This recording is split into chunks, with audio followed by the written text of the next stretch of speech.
నెల్లూరు నగరంలో ఏపీ జలవనరుల శాఖ మంత్రి డాక్టర్ అనిల్ కుమార్ యాదవ్ పర్యటించారు. ఈ సందర్భంగా ఆయన మీడియాతో మాట్లాడుతూ నగరాన్ని మరో 6 నెలల నుంచి సంవత్సరం లోపు సమగ్రంగా అభివృద్ధి చేసేందుకు కార్యాచరణ సిద్ధమని చెప్పారు.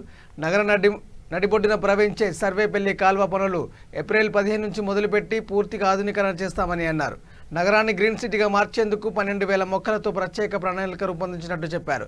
వైసీపీ అభివృద్ధి చేసి ప్రజలకు వివరిస్తానని ప్రతిపక్షంలో మాటలతో సరిపట్టే ప్రసక్తే లేని మంత్రి అనిల్ వ్యాఖ్యానించారు.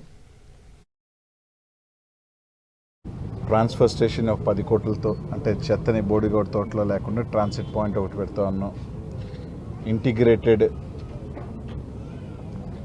వేస్ట్ని dry and solid wet waste separate చేసి ల్యాండ్ ఫిల్ లేకుండా చేసే కార్యక్రమం కూడా దాన్ని కూడా తొందరలో 2-3 months లోపల ఫైనలైజ్ చేసి దాన్ని కూడా చేస్తాం. అండ్ బయోమైనింగ్ కూడా దాదాపు చెత్తని కూడా క్లీన్ చేసే కార్యక్రమం కూడా దాదాపు 40-50 crores దాన్ని కూడా తీసుకుంటా ఉన్నాం.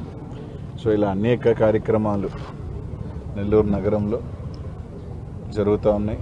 అన్నీ కూడా ఒక 2-3 monthsలో విజిబిలిటీలోకి వస్తాయి. అండ్ 15th నుంచి కూడా సరేపల్లి రిటైనింగ్ కాలువ అవుతుంది. 6 months లోపల వార్ ఫుటింగ్ మీద కూడా మ్యాక్సిమం 1 side వాల్ని కంప్లీట్ చేసుకొని ఈ సంవత్సరం లోపల దాన్ని కూడా కంప్లీట్ చేసి ఆ లేన్ని కూడా సరేపల్లి కాలువ లేన్ని కూడా పూర్తిగా కూడా డెవలప్ చేసే కార్యక్రమం కూడా చేస్తామని చెప్పి తెలియజేస్తూ ఉన్నాం. అన్ని కార్యక్రమాలు చేయడంతో పాటు సంక్షేమం చేస్తూ జగన్మోహన్ రెడ్డి గారు అన్ని కార్యక్రమాలు కూడా ప్రతి ఒక్క లబ్ధిదారుని కూడా 16,000 ఇల్లు ఏదైతే నెల్లూరు నగరానికి సంబంధించి ఇస్తున్నాం అన్నీ కూడా ఇంకా 2-3 లేఅవుట్స్కి సంబంధించి రోడ్స్ వేయాలి. అవి కూడా ఏప్రిల్ 15th కల్లా వేసి ప్రతి ఒక్కరికి కూడా అర్హులైన ప్రతి ఒక్కరికి 15,000 కుటుంబాలకు సంబంధించి ఇళ్ల పట్టా ఇవ్వబోతూ ఉన్నాం. 7,500 కుటుంబాలకి సంబంధించి హౌసింగ్ కూడా ఇవ్వబోతూ ఉన్నాం అని చెప్పి తెలియజేస్తాం.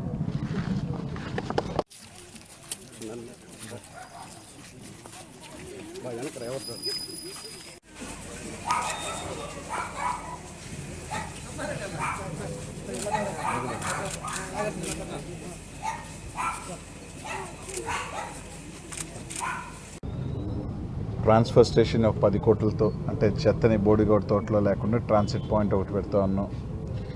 ఇంటిగ్రేటెడ్ వేస్ట్ని dry and solid wet waste separate చేసి ల్యాండ్ ఫిల్ లేకుండా చేసే కార్యక్రమం కూడా దాన్ని కూడా తొందరలో 2-3 months లోపల ఫైనలైజ్ చేసి దాన్ని కూడా చేస్తాం. అండ్ బయోమైనింగ్ కూడా దాదాపు చెత్తని కూడా క్లీన్ చేసే కార్యక్రమం కూడా దాదాపు 40-50 crores దాన్ని కూడా తీసుకుంటా ఉన్నాం. సో ఇలా అనేక కార్యక్రమాలు నెల్లూరు నగరంలో జరుగుతూ ఉన్నాయి. అన్నీ కూడా ఒక 2-3 monthsలో విజిబిలిటీలోకి వస్తాయి. అండ్ 15th నుంచి కూడా సరేపల్లి రిటైనింగ్ కాలువ అవుతుంది. 6 months లోపల వార్ ఫుటింగ్ మీద కూడా మ్యాక్సిమం 1 side వాల్ని కంప్లీట్ చేసుకొని ఈ సంవత్సరం లోపల దాన్ని కూడా కంప్లీట్ చేసి